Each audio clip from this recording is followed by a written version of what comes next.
Hello, good afternoon mga idol. Ito po yung i-vlog natin tong ano.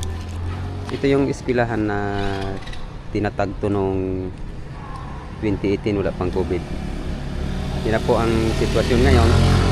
Kasali ito sa inimbestigahan ngayon sa DPWH. Kaya mga idol, tara na, tignan natin kung ano ang itsura. Hindi to siya ghost project, ito po ay isa po tong, ang tawag dito ay isang unfinished project. Unfinished po. Ito po siya. Ay.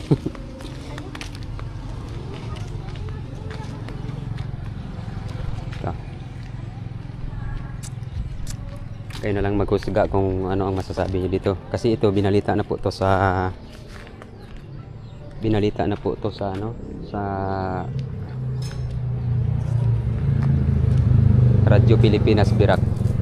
Ang itsura ng itong building na to, binalita na to.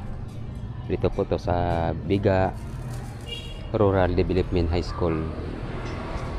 Kaya isa po to sa nabanggit ang pangalan na Diskaya. Yan. Wala pang COVID, 2018 to inumpisa, hanggang ngayon nandito, ganun ang itsura. Kaya hindi namin alam kung ano ang mangyayari dito sa itsura na to, kung matatapos pa ba to o hindi. Kawawa naman yung budget natin ng mga Pilipino, kasi 35 million daw to eh. Kung totoong 35 million to, nako, napakalaking kalukuhan. Di pa nangyari, yan o. Diba? Second floor dapat pala yan. Kaya ano daw ang masasabi natin mga brad? Dito po to matatagpuan sa Municipal o Biga, Catanduanes. Sa isla ng Catanduanes po ito. Hindi po to siya ghost project, kasi nakikita natin ano po to siya, sa tingin ko na to yung unfinished project, kasi hindi natatapos, walang katapusan, at saka wala nang mga trabahante dito, wala nang nagtatrabaho, wala ka na nakikitang, iniwanan na po to. Kaya ito po ay unfinished project talaga to. Unfinished talaga yan, idol. Wala eh, walang mangyari. Ano pa man, sino daw ang gagawa dito? Kasi kung may budget pa to, nilumot na yung simento, tapos na sana to. Pero bakit hanggang ngayon walang nangyari? Siguro binayaran na to, o anong nangyari dito. Kaya ganun po mga brad, mga idol.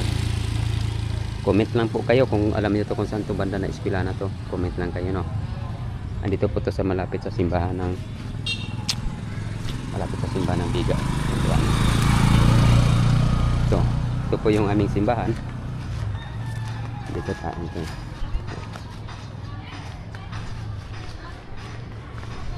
Ito, ang katabi nito eskwelahan. Yan. Eskwelahan ang katabi niya.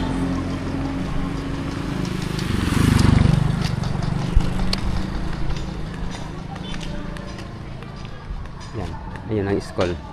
Bali dagdag sana to sa ano, dagdag sana to na building para sa National High School, pero ang nangyari hindi man tinapos. Kaya ganito po ang sitwasyon. Thank you po mga idol, nandito lang po tayo, no, sa ating pagbablog. Sana po ay may mag-comment na nakakaalam kung ano ang nangyari dito sa building na to, para naman na makakarating din sa mga kung saan nakakarating. Kasi yung sinabi nila may building dito na hindi natapos na eskwela, dito na po yun, Biga Rural Development High School. Salamat po.